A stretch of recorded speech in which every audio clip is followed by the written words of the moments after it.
Hi, my name is Max Price, and this is Uncommon. Uncommon is a production by Neuralle, an agency that helps both brands and talent tell their story. To learn more, just visit neuralle.com. That's NEURALLE.com. My guest this week, Max Price, co-founder of Laughscape app and founder, creative director at Priceless Productions. Thanks for coming in, mate. Are you still using Evernote these days? Oh, shit, yeah. Yeah? Yeah, that's like, I've got my three main sections, which is like stand-up ideas, even though I don't really do any stand-up, sketch ideas, and then movie ideas, and then my main one is logins and passwords. Yeah, shit. So if you ever want to hack me, just get into there Evernote, and you've got everything, literally everything. Have you heard of LastPass? Say it again? LastPass? You asshole. You're going to get me onto something better and new? It's so much better, dude. You're kidding? Yeah. Like, I used to do what you're doing. Okay. I actually used to. Okay, tell me why is it how can you get better? How does note-taking get better than... No, not note-taking, just for the password-specific stuff. Oh, cool. Okay. So I used to use Evernote for that. I also used to have some of my old passwords on Word docs on a drive. Yeah, okay. So I'd have to open the doc to find the... Anyway, it's so laborious. It's so funny, like, passwords, they got complicated enough that now you just write them on paper and put them in front of your computer. And just put literally anyone can hack you with the little bit of note paper in front. Well, LastPass I got introduced from an old job, and then actually because we've been going through our insurance, like redoing our insurance this year, like when you go through the cybersecurity stuff, there's all these changes they made us do. So LastPass, we now have that. All the staff have it. We can't have passwords that are jointly used unless they're in like a shared LastPass thing. Yeah, wow. So, but LastPass is great because you can use it on any device and it just does it it just fills it for you. I'm going to get it. So, but the problem with that is you forget the passwords. But if you already got that many passwords and you forget them, it's okay because it'll just fill it for you automatically. I'm just going to stick to Post-it notes. Why Evernote? Why haven't you moved to like another form of like note-taking system? Probably just found I just didn't feel the urge to, like, nothing's breaking or I'm not frustrated by anything in my note taking. Like, I was frustrated when I was just using the Notes app because there was no way of like filing them. Yeah. Whereas now you can file them into certain categories and then it syncs between my phone and my laptop and literally that's it. Yeah. It just does what it needs to do. And you're on premium? No. Oh, wow. Because I know I love it so much and I just haven't done premium, but I haven't needed it because because I think for 2 devices it's free. Yeah. So phone, laptop, and I have no other devices. Yeah, that's sort of like the perfect setup. I use it mainly for like higher level notes. Yeah. But I'm just trying to think. I'm using it less these days, but I'm with you. I fucking hate the Notes app. It's the worst. Like the I don't know what Google's Notes app is called, but it's like Google Note or something like that. Yeah. Similar thing. Yeah. Just bad formatting, terrible, bad filing, all that. I actually got my mum onto Evernote because before I was taking notes, I'm sure a lot of people still text their mum for their Medicare number. I used to do it all the time. I'd be like at a form thing. I'd be like, just mum, what's my Medicare number? And then she'd go through her Notes app and just scroll and scroll and scroll. And I was try like, and find it. Yeah, so she was just going, because she didn't know where it was and everything was just a single note. And anyway, so I got her onto Evernote and then I wrote my Medicare in my Evernote. No more texting. I haven't spoken to her for years. No, I'm kidding. I love your mum. Funny. Speaking of mum, early childhood, where was like sort of your earliest memory? Where's like the earliest inception memory of something that was funny to you? Oh, cool. Well, location-wise, I grew up in Hong Kong and I was there 11 years. Wow. So I went over there when I was 3 years old. Just got a good job at 3. Mum and Dad moved over there for work and went to international school and all that. But they had very funny friends. My godfather is and was Russell Gilbert.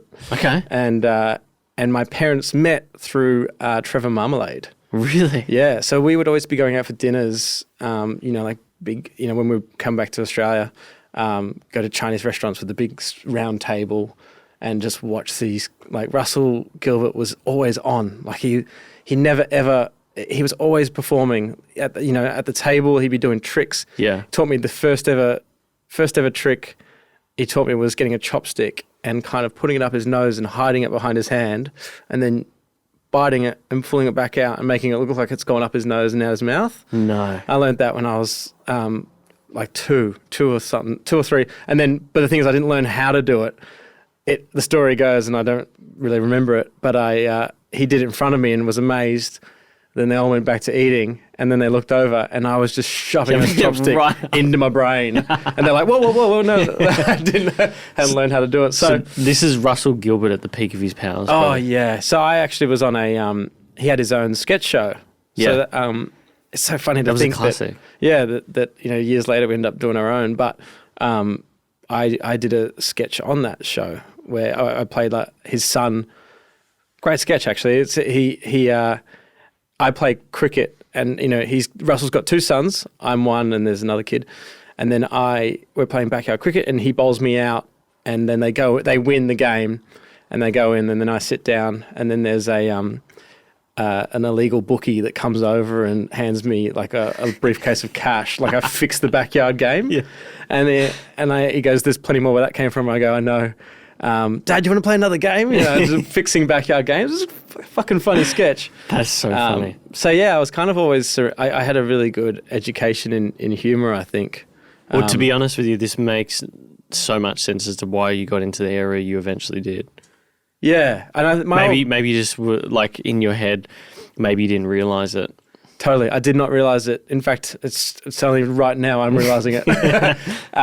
But yeah, the old man's a very funny guy, and I think he could have probably done stuff in the comedy space, but went down horse racing. He was just thoroughbred, and he's one of those racing people. So that's why you went to Hong Kong. Correct. Happy Valley. Happy Valley. My mum was a jockey.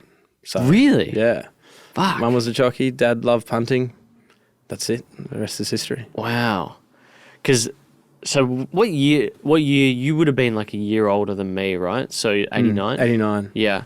So you were there for like 11 years. How old were you-ish when you were in Hong Kong? So yeah, from 3 till 14, then came back and did boarding school in Melbourne. So that was like really the Hong Kong racing in its peak. Was that I reckon it peaked. So it was it depends how you look at it. Like, I'm not really, it didn't really rub off on me that much, the racing game, even though I worked at sports a bit, but I'm more like the brand, the humor and the marketing side of that business. But it wasn't fun to go to as a punter, like a random punter. It was just like people would go to the races, sit there, punt, and drink, like just there's no nightlife vibe at Wednesday night racing. Sunday, it was just serious punters. Serious local punters would go there.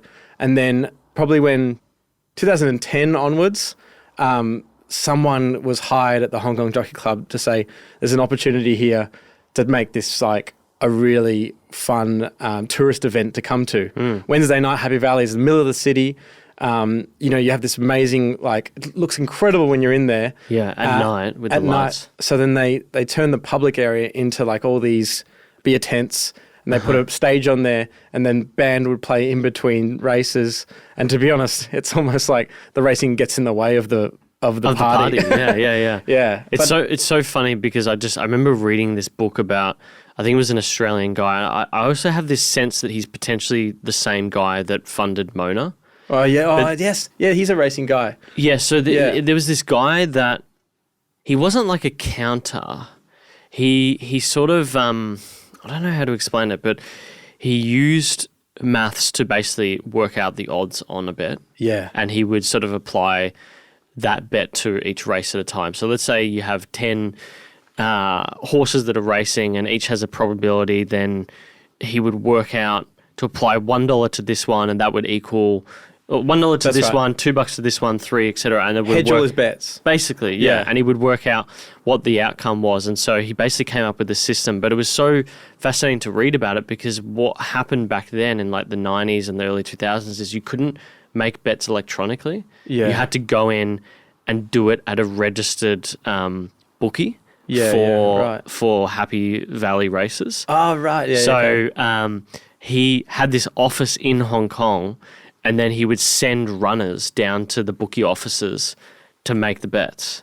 It was really interesting. I heard these. They sometimes call them bowlers. Yeah. So they the same way. I think it's just from a cricket term of like you need someone to bowl in your bet. So you just get someone and they go run off to a tavern. Especially if you get barred for being too good somewhere. Yeah, and he would they were like onto them. Yes. It was really interesting, and he ended up going to Vegas or something after that. But I will find this guy's name because he was like the guy who started like quantitative finance, like using maths for like same thing on equities and stuff like that. I think if you're Everyone really, just copied him. I was going to say, I think that's really scary for like bookies, people who are too good at maths and They're better than analysis. them at actuary science. They're Yeah, just totally, like, totally. working it out. There is a formula. What did you think you were going to be when you were a kid? Good. I don't know. I was probably not even really thinking that far forward. Yeah. I think I was always filming stuff. Like I literally always had a camera, skate videos. I loved editing. I don't really like it anymore, but I loved it at the time. Windows Movie Maker, just trying to, like trying to star wipes and shit. Yeah. Just trying to use that program as much as I could with, putting tracks underneath and things like that. I loved that, and then I remember getting finally getting like a Mac computer and Final Cut Pro, and that was like I was just off. I was like, this is awesome. Yeah. So I think it was. I never really like knew. I didn't know a title I wanted to be. I just knew I was just You gonna like that thing. I just love making stuff. Yeah. Well, it's funny because I remember. So you graduated from Caulfield in 2007. So I know you're there with Loney. Yeah. You're working casual jobs and playing in the band Alertix. There was a gap in 2008, 2011 when you kicked onto YouTube, and I feel like that was filled by Sportsbet. But the way that I found you, and this was like such a prolific. It'll go down, I reckon, like in that group of people in the southeastern suburbs is like a real meme, a real historic like thing, and that was the video you made and did with Loney on Bear Grylls in the city. Yeah. Okay. This is crazy. So Because that really went round. Everyone was like blown away. That was when I looked at YouTube and went like, oh fuck, this is serious. yeah. Well, it came out of so the story behind that was like, Loney did this great impression, and he was like, we should do this thing with the taking him out of the thing and putting him Man vs. Metro, and that's how the name kind of happened. He's just like untapped brilliance in terms of what he can do, and I think we tried to pitch it to an old marketing manager at Sportsbet, and they didn't think it was funny. They just said no, and I don't know if Loney was probably not thinking this way. He was just probably excited to make it. But I had a little bit of spite, like I was like, I'm sure this is funny. I'm sure it's good. Loney, let's just make it. And so we just went out all day, and we didn't know what we were doing. We were just having fun in the city. And then we cut. I think we just cut it that afternoon, uploaded it, and then just like went to sleep, woke up, and it was one of those things where it's like it's gone viral overnight. Back when that wasn't really happening that much. No, I mean it would have 100,000 views, but the equivalent today would be like having like at least 10 to 20 million views. You're right. Like it was a massive amount. And I can't even remember how I found it, but someone just linked it to me. But it was actually probably a real turning point in my life, and in terms of self-confidence and backing yourself, because it was like, it worked. This idea that we thought was going to work, and someone higher up who was meant to know better thought it was bad and said, no, we don't think it's funny. And we just went and fucking made it anyway. And then we were able to seed it out. That's the beauty of the world now. Like you can actually put something out there, and if it's commercially viable enough and people and it has an audience, it'll find an audience, and you can prove yourself right. Like you can go, and then from pretty much that day on, it was like, okay, back your what you find, back your thoughts, back your ideas. If you think it's funny and you think it's going to work, then don't like put it on someone else and go like, do you think it'll work, that you don't kind of respect? You wouldn't go to advice for humor in the first place. Yeah. So yeah, it was just really nice to go, cool. And then I think that set us off from then on. It was like, time to make as much shit as we can. And because you said you pitched this person at Sportsbet, so how did you get to that point where we were pitching for ideas for? Well, I was working there full time. Okay. Yeah. So that was my first ever job. I was a dish pig at Movida, Spanish restaurant. Right. Yeah. And I had to leave because my my fingers reacted to the detergent. And then I would wear gloves, and then the water would go down that, and picking up hot pans. And I just thought I was such a sook because my hands were in so much pain. They were just like red like a AFL footy red, just painful. And eventually I was like, said to the guys, I got to leave. And they're like, you know what chefs are like? They're angry, fuck off. Angry assholes. And they're like, what do you fucking mean? Yeah, they were going to offer me a chef's apprenticeship. Think, fuck, I said no to that. Yeah. And then they go, where are you going to leave? And then I showed them my hands, and they go, okay, today's your last day. Like even angry chefs thought that was bad. Yeah. And then anyway, just pretty much got a help from someone in the racing industry going, can you let him work as just a marketing assistant? Okay. And I was literally getting coffees for the boss and stuff like that. That's cool. And without going into too much detail, around 2008 or 2009, it was like Facebook was just kicking off and pages were starting. And I remember me and we started the Facebook page of Sportsbet. Really? And I hope they like the handle still. They probably don't. I think it's like sportsbet.com.au, which now I think they'd be like, why did they do that? It doesn't make any sense. But yeah, so I kind of worked into like creating bits and pieces of content at Sportsbet, having a tiny bit of a creative input back then. And I think that was one of my first times I was like, got an idea. We'd love to shoot it, and was shot down. And then they would have, over time, the more you work there, they would have been clued into the fact that you had good ideas. Well, I actually dropped from full-time to like 3 days a week or 4 days a week or something. And Loney and I, and then eventually Troy, just had our day or 2 days of like, this is all for free, but we're going to make stuff. Yeah. And because you saw that there was something in it. Saw there was something in it. Yeah. We didn't know what we were working towards. No idea. Same thing when we started the podcast. I don't think we really had any fucking idea what we were doing. Yeah. But you get a sense that something will come of it. Totally. And you've been able to, looking at all the episodes and listening to them as well, you're networking, you're doing some epic networking. Yeah. Which is really great. It's better than saying, hey, let's get a coffee. Totally. Yeah. I would have said no. No, I'm kidding. Nah, I would have said, I just live around the corner. Got nothing else to do. But if you think about it, I mean, the stuff that came afterwards for you guys, Kinney. Yep. I'm not sure how the footy show came into it, but I know that you were working on Kinney Tonight around that time, or it had started. It seems like it started July 2018 is when the first televised season was on. Of Kinney Tonight? Yeah. Kinney itself, different show. Kinney, yeah, that was 7, mate.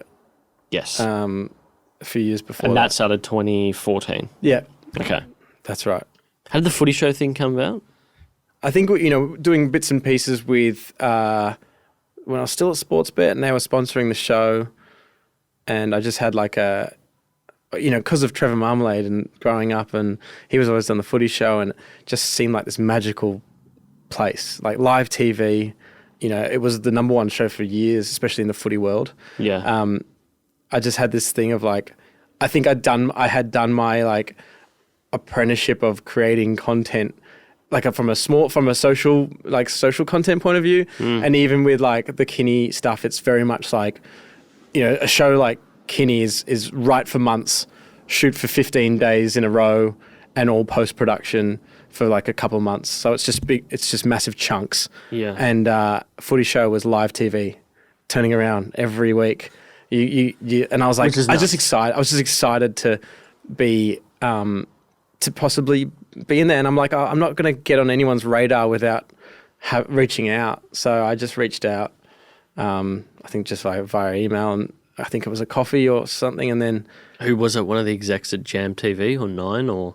Jam TV execs there, yeah. And it was, and then I think they brought in a couple of other people from SCA, Triple M and stuff to kind of revamp the Footy Show, and I got a phone call saying, you're one of the people we want to bring in for the new season. There you go. Yeah, it was cool. I got to ask, Trevor Marmalade, he was an absolute legend. I always remember that my dad said the moment that he left the Footy Show, it was like never the same.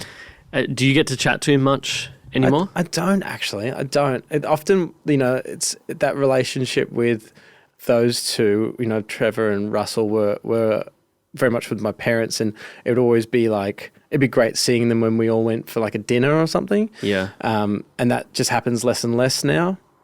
I just don't know. I should actually stay closer with those guys, but you just get busy. Life. Yeah, do you know what I mean? Yeah. Yeah. You got to try and work on. You just got to keep going, and I've got kids now and stuff, so it's probably one of those. I don't even things. see my friends, let alone people like that. Yeah, and also I do wonder. It's also an element of, I don't know if your parents are still friends with them or still see them, but there's also that too.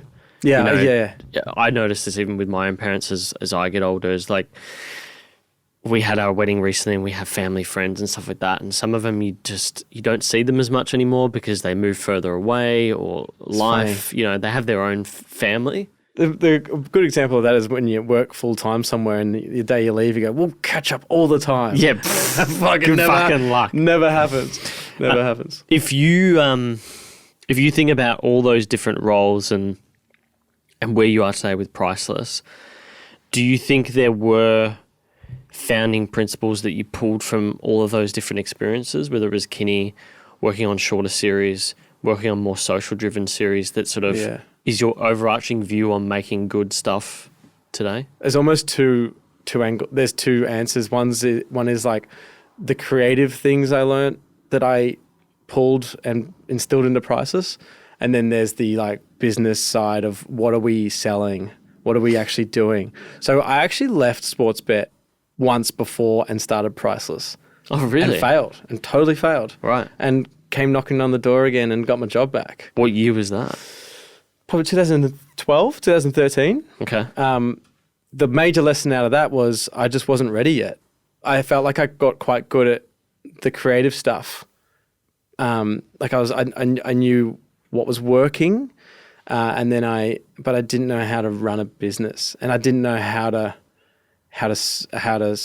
sell myself or sell what, I didn't know what I was doing. So, and I think the thing I was trying to do back then was do everything, i.e. we do fucking corporate videos, we do this, we do that. And that's so funny. Yeah. And then next thing I know, no one wanted anything. And then I was like, oh wow, this isn't working. So I went back, and then the second time around, I learned a lot from more just business books and stuff, to be like, the one thing that I fucking love is there's just like an analogy of like, if there's two restaurants across the road from each other and one has a menu with like 60 items and one just sells pasta, like you're probably going to pick the pasta joint because they've nailed that. Yeah, gnocchi or ravioli was the thing you said on the Daily Talk Show. I remember that. Oh yeah. So same. So I still abide by that, and I was like, so when we went off and started Price the second time, it was like, well, it was always there. Not started. It was just the ABN was dead for years. Yeah. and then we just went, all right, well, I don't want to do corporate videos. I don't want to do wedding videos. Fuck all that stuff. Yeah. I just want to do humor. I want to do comedy. Yeah. And that's the stuff that makes me tick, and I love doing it. So we just kind of like, just parked ourselves in the comedy area, and it worked. It worked the second time. It was interesting when I was going through like the go-to market and strategy, so to speak. You're about 4 years into this current stint, let's call it. I feel like everyone in the creative space running a business goes through this. I've said it so many times in interviews, but there's a agency founder we've had on heaps, and he calls it like the 5 A's, where you do anything for anyone, anytime, any price, anywhere. Yeah. And so we've gone through various forms of specialization where we've cut services, then we're demographic focused, and then we're demographic and service focused. And we've finally gotten to a point where we have our uniqueness. Great. And it sort of sounded like you went through that as well. Totally. And you must hear that a lot. Yeah. Wow. Yeah. It's funny, isn't it? Do you feel like when you do these interviews, there's often there's just a common thread?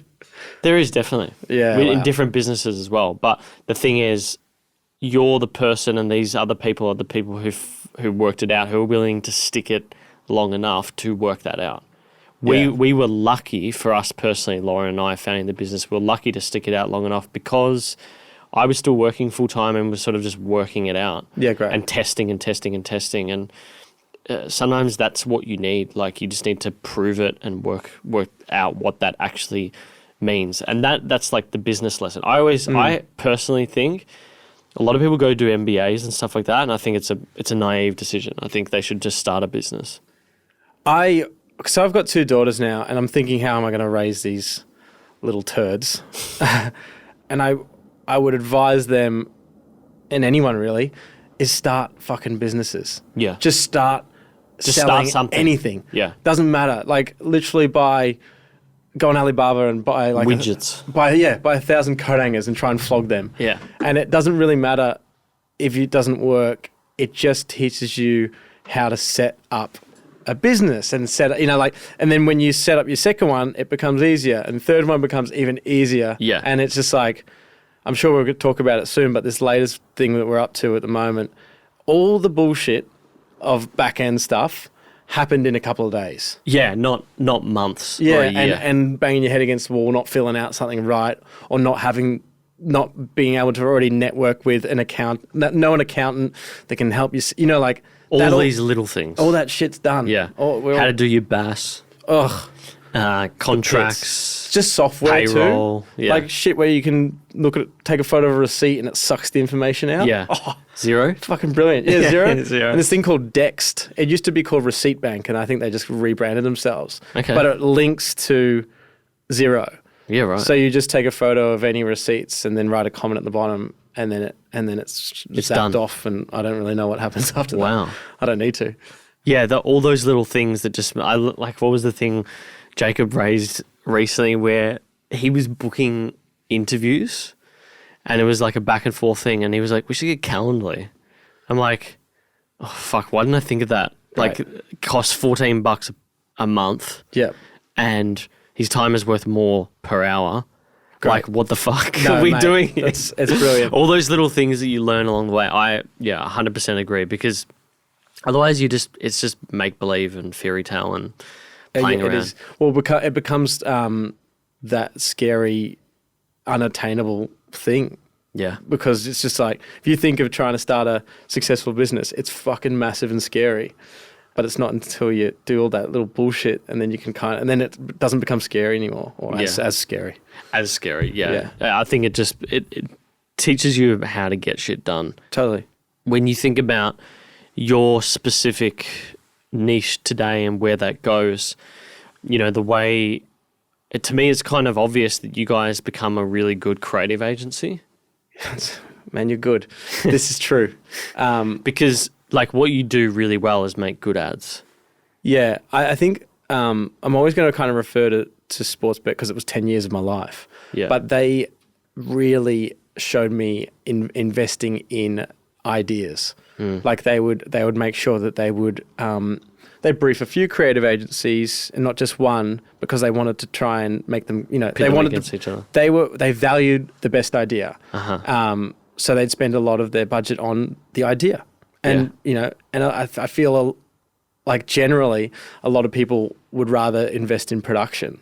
And it doesn't matter how many fucking toys you pull out of the bag to film something. Yeah. It will still suck if it's a bad script. Yeah, if it's a shit idea, no one's going to be passionate about it. No. There's something to be said about momentum on a good idea. Yeah. Yeah. So, and I love being on set and I love directing. It's probably my real happy place. I love writing as well. All the fucking fluff around it, I'm just not really interested in it anymore. Yeah. I mean, editing is the most important, you know, especially for comedy. Comedy's all about timing. So you got to make sure that you can really, it doesn't matter how good you shoot something or how good the script is. If you butcher the post, if you butcher the editing, it can stink. But in terms of, you know, it's not that fun. It's because I used to be on the tools and it's like 12-hour days in a room and you can get zoned in and have fun. But now, now I'm a bit older and I sound like one of those parents that just always says something about their kids. But now I've got kids. Yeah. Literally sitting in 12 hours in a room is just not achievable now.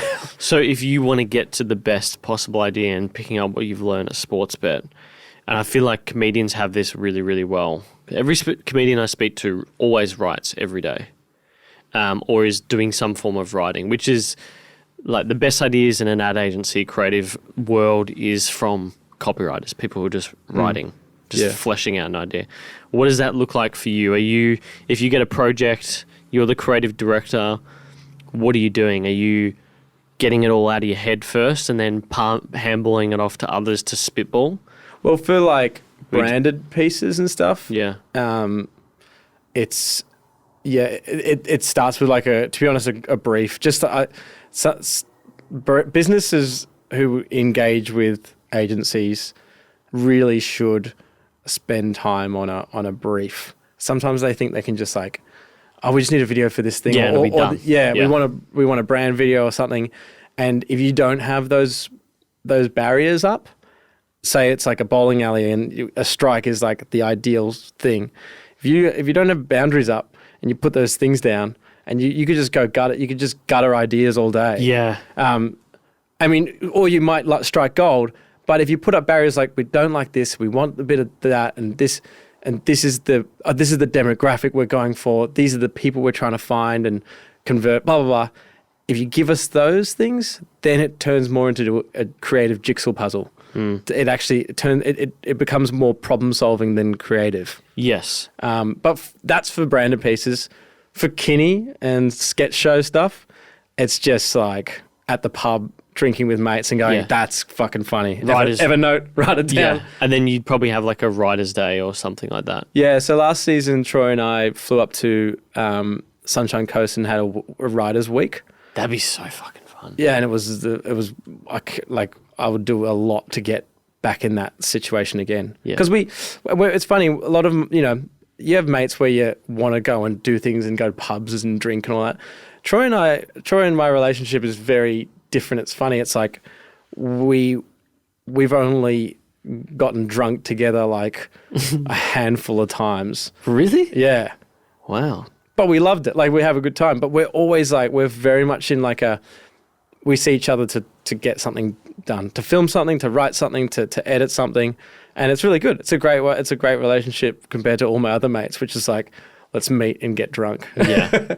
It's a different, it's a bit more mental. Yeah, it's funny. It's almost like a work relationship, but he's also one of my best mates. So it's like, it's a funny dynamic, but it works. And I'm glad it's like that. I'm glad we're not always catching up and getting drunk. Yeah. We would not make anything. So in that like sunny coast trip, we did F45 every morning, then jumped in the pool and then just rode all day and didn't drink. Nice. And did that for a week. And you'd get a lot of good ideas. Yeah. We would engage with a lot of writers to write like one pages. So it's almost like their little thought, you know, just little top line ideas, little observations almost.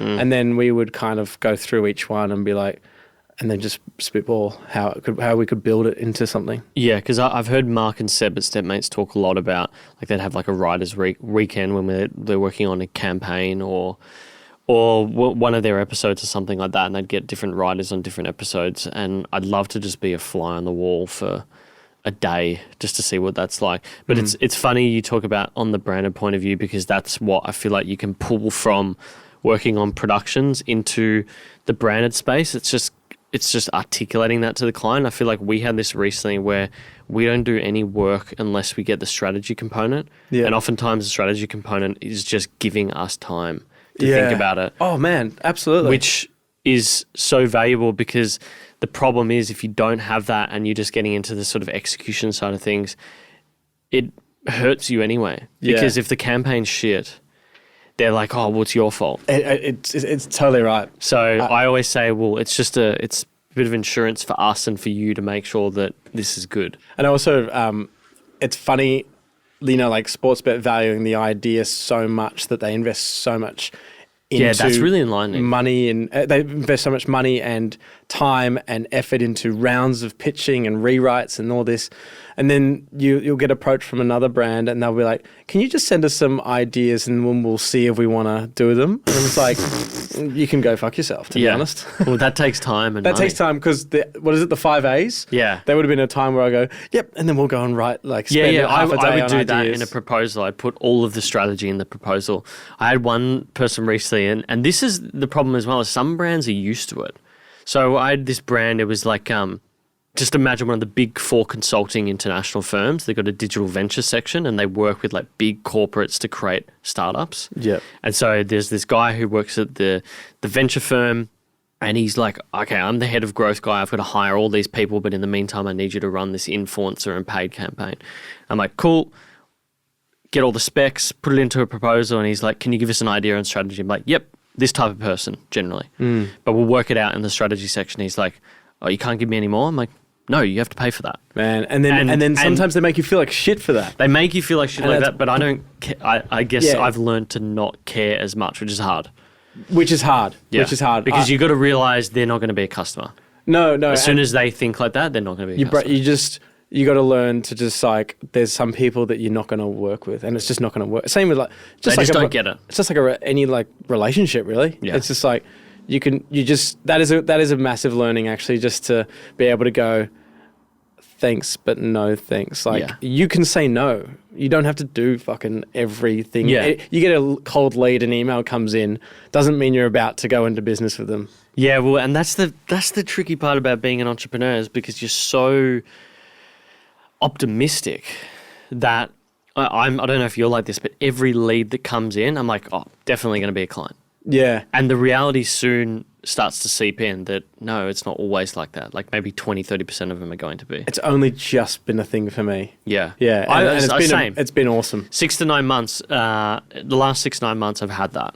But it's really fucking hard to accept it, because you're so positive as an entrepreneur, and you want the business to grow, you want your staff to grow, you want everything to grow, but there's just certain realities that sometimes people just aren't aligned. It's not going to work. Well, we almost just take on anyone now that we want to be mates with. Like the clients that we now have are, if work got stripped away, I'd still call them and catch up with them, and and that's just, and like saying this, you don't have to work with them or that. Anyone that's like starting up, you should do it. No, you should work with anyone. You have to go fuck up as much as you can, because you have to.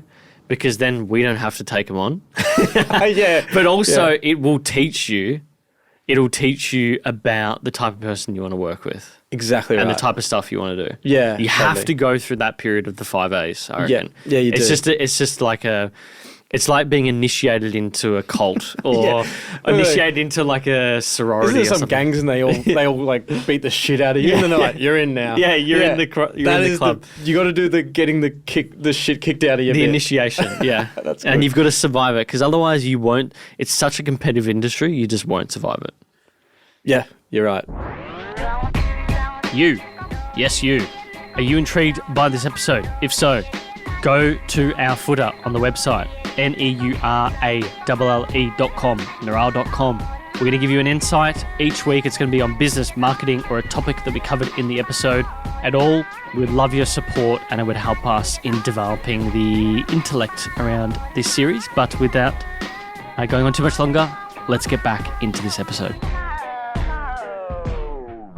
when things started to click for you and you realized that it was all about the creative ideas, the comedic ideas, how early did you realize you were onto something? And then how did you then take that and utilize that in a certain way of going outbound, pitching people, getting more clients? Like, for example, we've had this recently where we've realized there's clearly combining the full service digital with talent is our niche, specifically in the TikTok and audio space. Yeah, great. And then we can use that to the best of our ability and get the best outcome. We're a big fish in the sea, blah, blah, blah. Yeah. And so we can go to brands and tell them that, and they see it because they see case studies, they see what we've done, and it's like a no-brainer. So the pitches are really, really easy.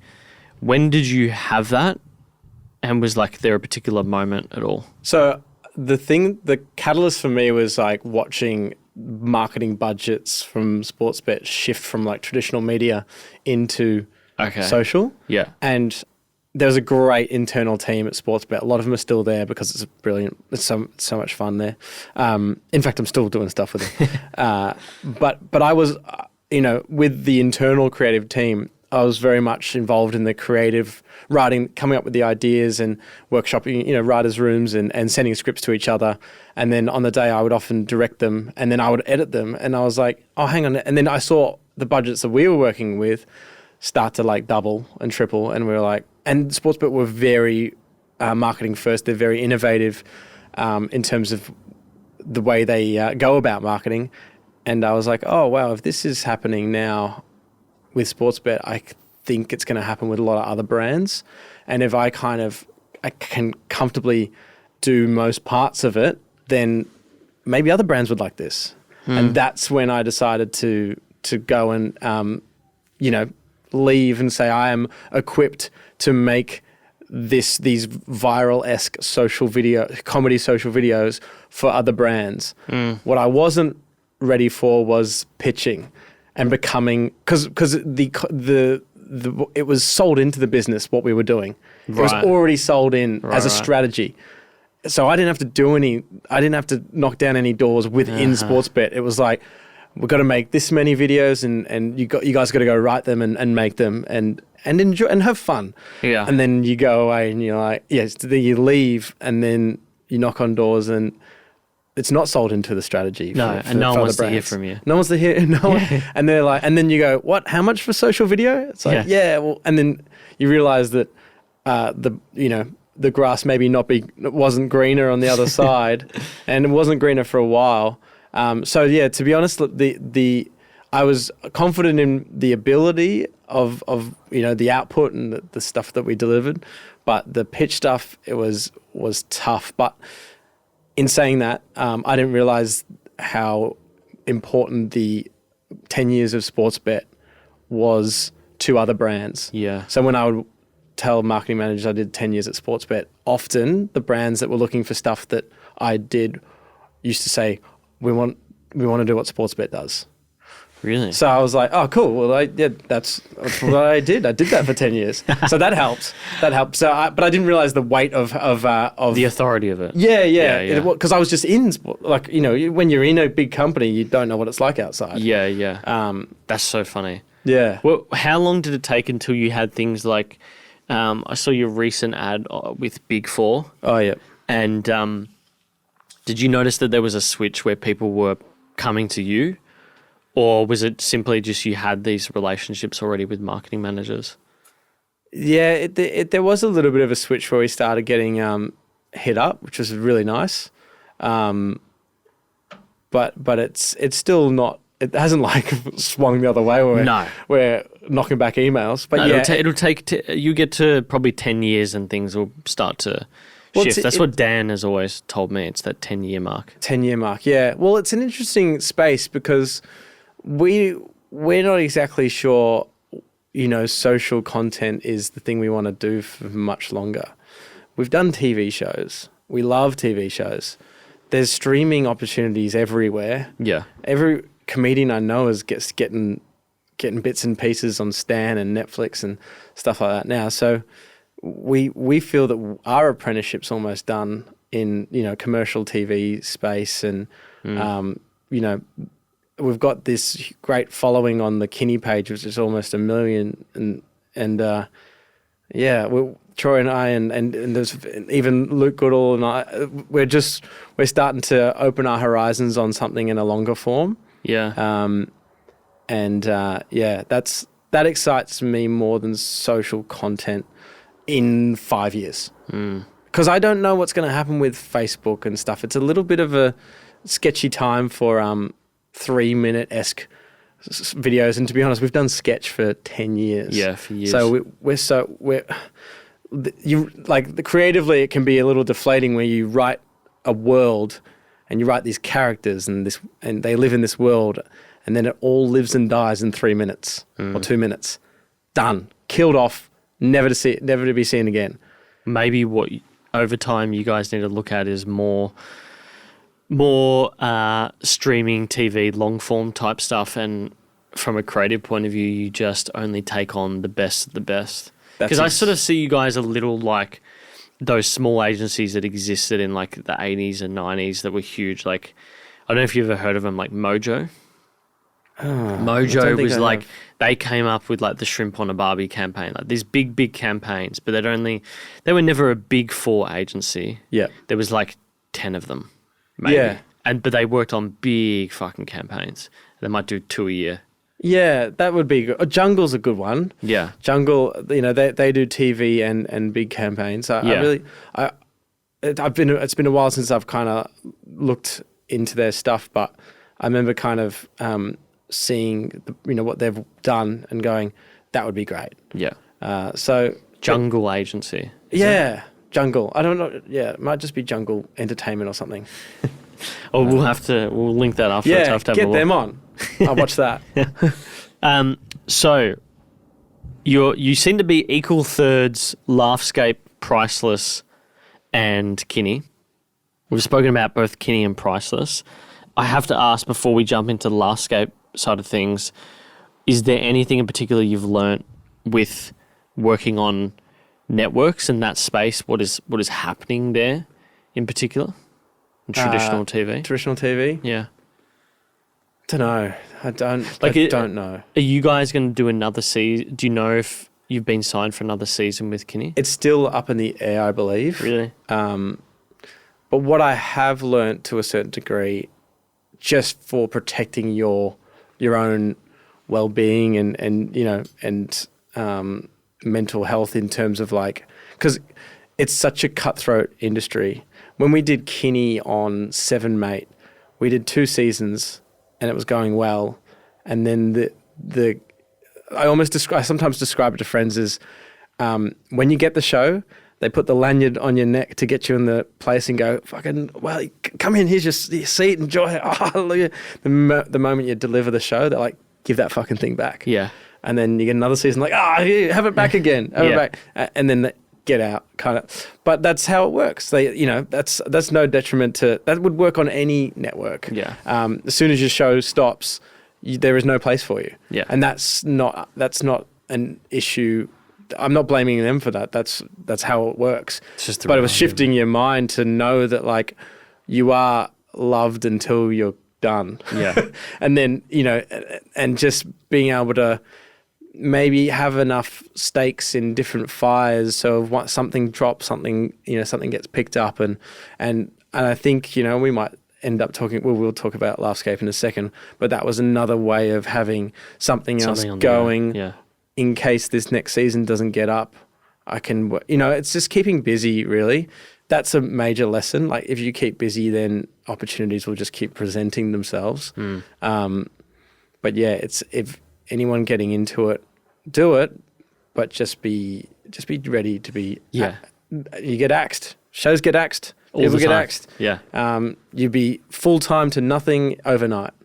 I think the Stepmates guys have said that is sort of like the Wizard of Oz, like the not the veil, but the cloak was sort of removed, and it was like, oh, okay, this is how things are, and that's just how it is. It's how it is, yeah. And getting that shock in 2015 when the Seven Mate one got axed, we were just like dumbfounded. We couldn't and sometimes believe it can it. even just be like internal politics. It was.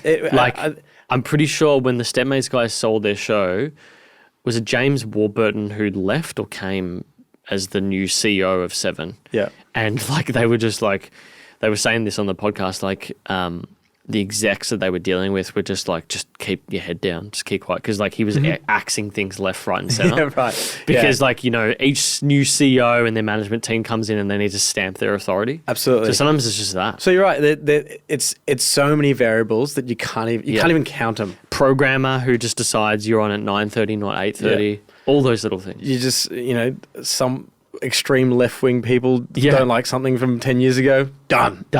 Pretty much. It's just fucked. It's fucked. You don't know what's going to happen. So enjoy it and just work hard. Put stakes in a few fires. Yeah. And just keep going. Now, talking about stakes, Laughscape app. It's noted as the new go-to for Australians struggling with stress, overthinking, and insomnia. So I get a sense that you're getting comedians to tell like comedic sleep stories as sort of like the meditation, you know, those meditation apps, obviously. Correct. So where the fuck did this come from? Like, man, so I'm so excited about this. This has been 8 to 10 months of almost full-time work. I've put everything into this and I'm so excited. So the idea came about during Melbourne's lockdown, that brutal long as fuck one, when the government said you weren't allowed, all these businesses shut down, including us. We weren't allowed to film anything, and we had so many things about to be filmed, and so many clients and new clients coming in, and then there was Sydney and Queensland clients, and then some of them just were like, oh, we need to. Some of them didn't even know how bad it was in Melbourne. Yeah, right. They were like, hey, we need that stuff, and I'm like, I'm not sure if you've heard, we can't fucking leave the house for more than an hour. Like, let alone get 20 people in a room and shoot shit together. Yeah. And they're like, oh, is it that bad, is it? I'm like, fucking hell, yes, it is. And they'd be like, oh, what's it like down there? Like, I'm like, well, we're in lockdown. It's fucking terrible. Yeah.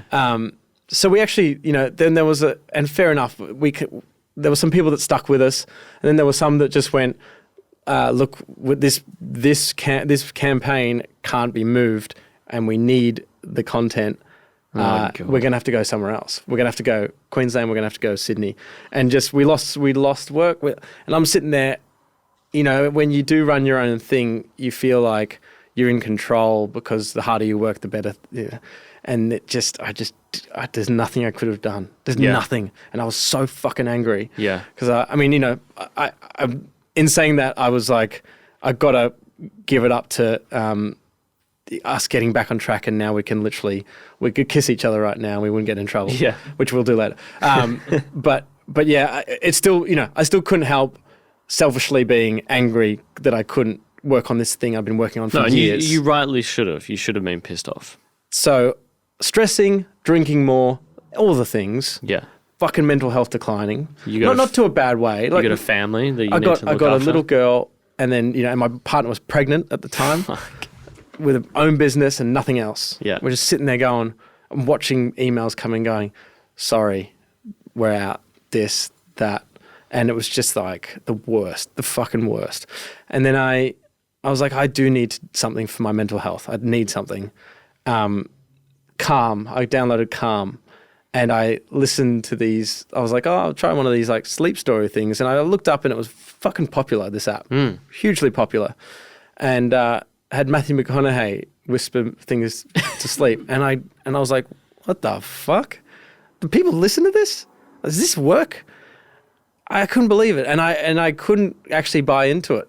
So I kept going back to this weird thing that I did to fall asleep. And that was masturbate. No. And that was, I would listen to XFM, Ricky Gervais, Carl Pilkington, and Steve Merchant podcasts from the early 2000s or even 90s. No, probably early 2000s. Yeah, where they ask him like about a topic. Yes. Okay. I fucking listened to it every single night. And that's the way I fell asleep. And what it was I was just overthinking, and I just needed something to shift my focus from what I'm thinking internally, because I would just be stressed about how can we make this better, how can we fix this and all that, and then and I would shift to that, and I would doze off, and then one day my partner, Leah, beautiful human, goes, what if there was like a funny version of Calm? And I was like, yeah, that sounds good. But yeah, I'm sure it's done. And we just started looking and it's like, There wasn't no anything. one's fucking done this. And then I did a joke one. I did one as a joke. And Leah was like, and then I put the music behind it. So I put the calming music under it, spoke slowly, made it very fictional and slow, and just went on these wild little tangents out of space, but then adding like, you know, kind of some relatable, observations in there. Just, you know, the shit that I love doing anyway in comedy. And it just started to pick up this momentum of being like, well, we're not doing anything else right now. Yeah. All my friends are comedians. Let's tap into it. We could possibly. So I don't know. And sometimes in life, and this is deep. Sometimes in life, I feel that everything works to a certain moment where you're like, everything I've learned, all my experiences, everyone I've ever met has got me to this. Well, that happens anyway. Every moment has led, every decision you ever made has led you to this moment. Yeah. But in that particular moment, it was like, fuck, I think this is killer. I think this is awesome. Yeah, the timing is perfect. Timing's perfect. It taps into all these things I'm really passionate about. Comedy, mental health, from a business point of view, a subscription-based model, digital, low impact on the world, and mobile. Like we just need microphone. We just don't need a small space, and it's sold online. I could be anywhere. And it just worked. It just worked. And we decided, fuck it, do we buy a house or do we do this app? And we did this app and it comes out. I don't know when this is going live, but it comes out in like May 24th or something. Okay. So this will be out, a week? Next week. So it'll be out from there. That's actually the 2 days before my B-day. Good timing. Yes. Get you on account. Well, but in terms of what it actually is, so that's all the backstory. What it really is we've got about 140 of these like sessions by about 40 or 50 Aussie comics. Some really, really great names in there. I don't think I'll say anyone just yet because I don't know if I could, a lot of people have just done favors for us. It's been one of the most humbling experiences of like, hey, can I get you in to my house, get you in my cupboard where it has beautiful acoustics and get you to make up bullshit for half an hour? And they're like, what? I go, just do it. Yeah. And they come in and every comic loves it because they're speaking so slowly and there's music in their ears. They've never had much of an ability to get ahead of their thoughts. On stage and on radio, it's just like... There's always background noise. No, it's always pace. Yeah. So we're talking really fast and then throw to a break or whatever.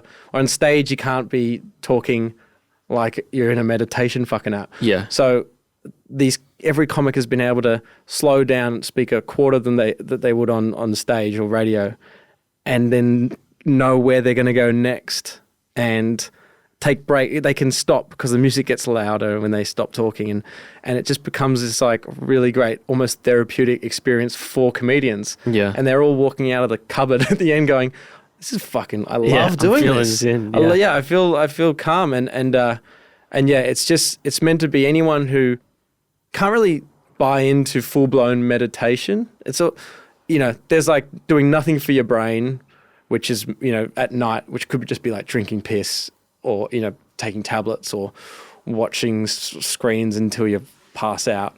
And then there's like fully blown mindful meditation of, zoning in and, and then Laughscape's meant to be this kind of stepping stone where you can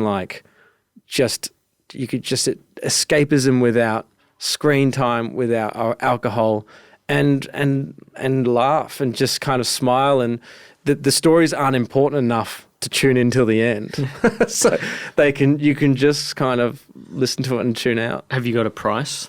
I think we're not going to try and be too greedy. I think and to be honest, it's funny, we haven't even done much analysis on what pricing should be.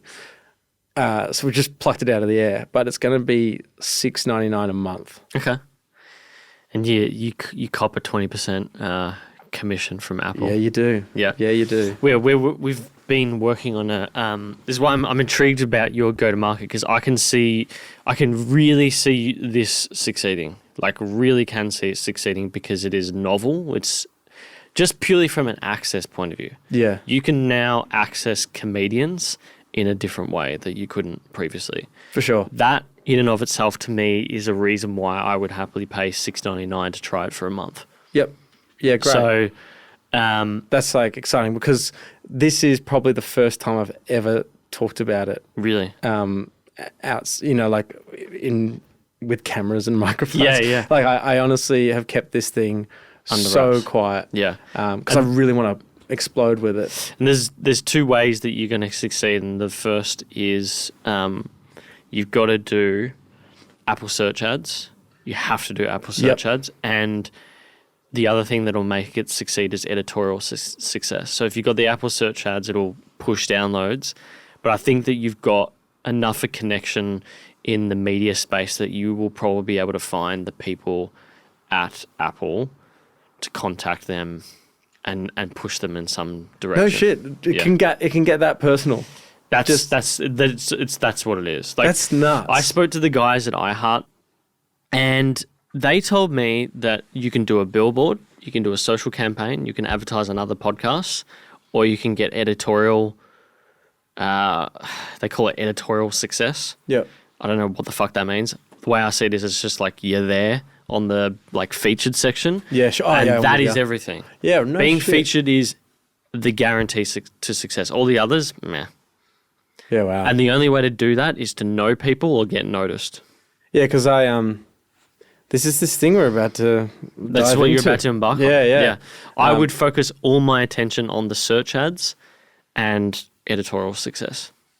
Because we've got a lot of the mates that we have on this app are all comedians with established support, but like they've got some good social followings, and I think that a lot of them will post about it, which helps, I guess. Yeah. But this stuff's the novelty stuff's element of it, the fact that it's meditation plus comedy, is enough to give like a PR story. Yeah, there's two sides to this that I am really, really passionate about. One is helping people, Australians, who are struggling to turn off at night, and haven't found something yet. This could be one of the things. That's one side. The other side is if we set up a subscription-based business, and that's how we make our money and our revenue, we can almost make a semi-regular gig for a lot of comedians and say every month or every couple of months, come in here and, if they're good at it, just come and record 3 or 4. And it could just be this really nice way of helping a lot of my mates who had a brutal COVID year where they all lost all their income and then the government gave them no support. Yeah. But also you can see how this becomes it reminds me of, as a format, a difference of like a good remix was Hard Chat. Hard Chat. Like Hard Chat with what's his name? Yeah, Tom Gleeson. Tom Gleeson. Good. You can see how, you use the app and then it can be expanded to a content series to promote it. There's just a lot of opportunity there. There is, yeah. And to be honest, you could get to a point where we could use some of that to fund the stuff that we want to do. Yeah. That's all we'll do. Yeah. It's just to keep ourselves having fun. Yeah, I'm excited to see the launch. 24th of May. At this stage. You never know, I can say with 100% you will upload it or try upload it on the 24th if it gets there. And there'll be issues. They'll reject it or something like that. I know, it's crazy. It's always a week after. These fucking bugs. There's always some bug or there's always some little thing missed. Yeah. Like we had that with the app, and then this current app that we're launching with the brand, they decided they wanted to have like a closed test period, so it's on the App Store, but you can't see it publicly. That's what we're gonna do. Yeah. Yeah. But then it's not on test flight. It's like on the App Store, and you have to get like a private invite or some shit like that. Oh, which is a bit.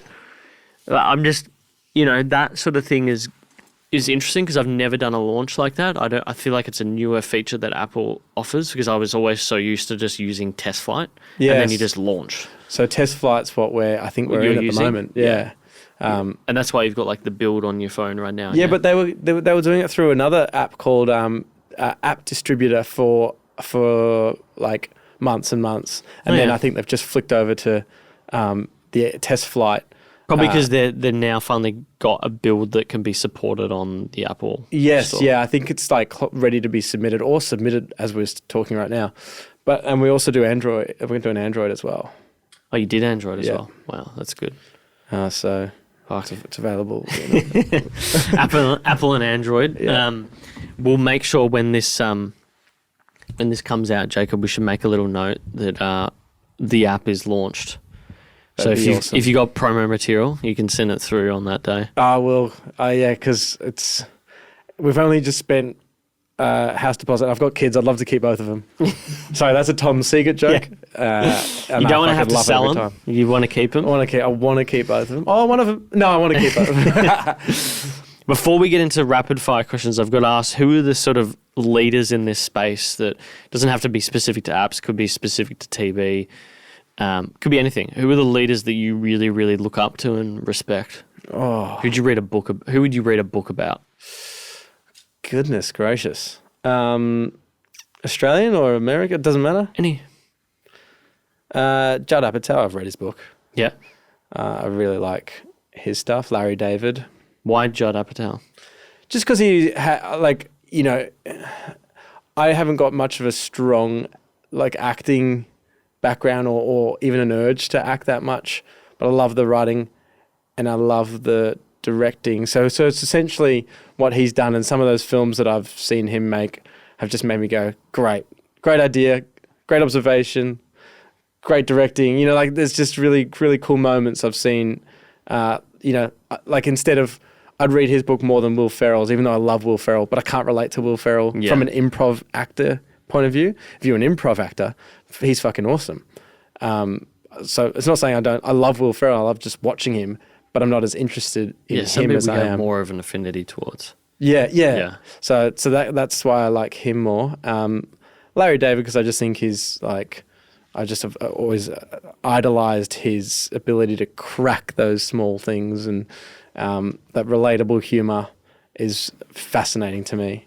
Me and Troy went and saw his show, Fish in the Dark, in New York. We went to his stage show. So saw him live. So he still does live stuff. Wow. He was doing he wrote the show, and then he did a stint, like a month or 3 month stint of performing the main role before he offloaded it to Jason Alexander. Okay. Yeah. But we got to see Larry David play the role. And then funny afterwards, I was like, oh, we waited out the back for him to get a photo and stuff. And I was like, I'll do a photo. And then he's like, I don't do selfies. And I'm like, oh, he's doing a bit. And I'm like, oh yeah, you don't do selfies. He goes, I don't do selfies. I was like, he goes, I don't do selfies. I went, cool. So he was being serious. Oh, wow. I never got a photo with him. Fuck, are you serious? Yeah. And you didn't have anyone else to take a photo Well, for Kinney was there, but I think he was getting something signed or something. It was just chaos. Everyone wants signatures and stuff. It's very hard. I just quickly burnt my chance to get a photo with Larry David. I was there, I promise. Yeah, exactly. So, rapid fire questions. What do you do in the morning and evening? What does your routine look like? Oh, well, now that I've got a child, get woken up by the toddler. What time? 6:30, 6:30, yeah. And then get her ready for childcare, drop her down, and then I try and go to, believe it or not, MMA training. Ah, yeah, Absolute MMA. Absolute MMA. Yeah. Only because, and I'm not, I don't know how to fight. In fact, I couldn't fight my way out of a wet paper bag. I'm useless. But I like it more than F45, where, I feel like I'm getting better at something. Yeah. You're learning stuff as you're learning combos and all that kind of stuff, as opposed to that training where you just pick this up 40 times until we say stop. Yeah. And you don't have to think. That works for some people, but for me, I get really bored doing that. So that's what I like to do. And then, did you say lunch or just Evening. dinner? Evening. we're in bed by about 7:30 now. Really? Yeah. Fuck. Yeah, we're in bed. We'll put the little ones down, and then we look at each other and go, should we stay up and watch something or just... And we're both, every night we're like, let's just go to bed. And love it. Totally fucking love it. It's just, it works for us, which is funny because I always think about stand-up comics who have to do nothing all day and then, if it's just their single job, if they're not doing radio or anything, lounge around all day and then try and muster up the energy at like 8 o'clock to go to a club and do a show. Yeah. Oh, fuck. I'd be in bed. It would be very, very hard. And then if you're doing content and stuff like that, you wouldn't stop working. Yeah. So I'm working pretty hard during the day at the moment, especially because it's just in this Laughscape app, it's just myself and Leah, my partner, and we've just had a second child, so she's 8 weeks old. So I've lost her as a kind of to pick up the the load of work that we've both got. It's kind of put on my shoulders at the moment while she mums. You're it. Yeah, it really is. So it's daunting stuff. So I work really, really hard. I feel like if you say that, then you're not. I promise. And then by the night time, you're cooked. I'm just wrecked. Yeah. If you do have an opportunity to watch something, what do you watch? Nathan For You. Okay. Have you heard of that show? Yeah, I love that show. Fuck, it's good. Yeah, he's fucking genius. Oh, mate, it's probably one of my those favourite weird shows that, like, if you've seen it, you're obsessed with it. Obsessed. But a lot of people haven't heard of it or seen it. Yeah, no, they really haven't. And I try and when you tell someone and they go to write it in their phone and then you're like, or they don't even write it in. They're like, oh, it sounds good. I'm like, you don't know. You're not doing yourself a favor here. Yeah. This is so good. We watched like the first season on a streaming service and then it was like removed from the service. So I've got to like re-find it. But we just got like an Apple TV. So I'm hoping that once we finish the current series we're on, we can go back to that. We've got like a list. That was one of the ones because the first season was like... It's incredible. I don't know how many seasons it goes for, but it's quite a few. Yeah. I think it's either three or four, maybe. Yeah. But it's... Or even 4 and 5. But it's so good. It gets better and better and better. Yeah. Psychologically challenging. Oh, well, I kind of love... So it's funny, even... Like, I don't like watching something, like Seinfeld or... The Office because I think my brain keeps ticking, like going, oh, that's good. I like that. Whereas if I can watch something that I wouldn't replicate, like Nathan For You, or, to be honest, a guilty pleasure's Gordon Ramsay's Hell, like, at the Hell hotels and stuff. Where's the lamb sauce? And then him just fucking losing his mind at shit business owners. I fucking love Ramsay. So, I tell you what, that family knows how to media, that's for sure. So good. So, I don't really try and do anything I can't watch, like, reality show because I know it's too docked. Like, Maths or MasterChef and stuff. I kind of unfortunately know how much happens in the back end for me to how much it's buy edited. into it. Yeah, exactly. The Franken edits and all that sort of stuff. Putting in a reaction that happened 10 minutes ago in a certain spot. I have a husband that cheated on me. Almost match cutting around. It's just it's like, fuck me, man. So people that buy into it, I'm like, I can't help that, sure, you don't kind of know how TV works. And sometimes people just want that escapism and see drama, and that's why reality works so well. But I think when you're involved in television enough, you can kind of go like, oh my God, how's anyone believing this? Just on those edits, how do they do that? Like, did they use a transcript and find the words and then find the minute? Well, or like, do they actually have to go look for that?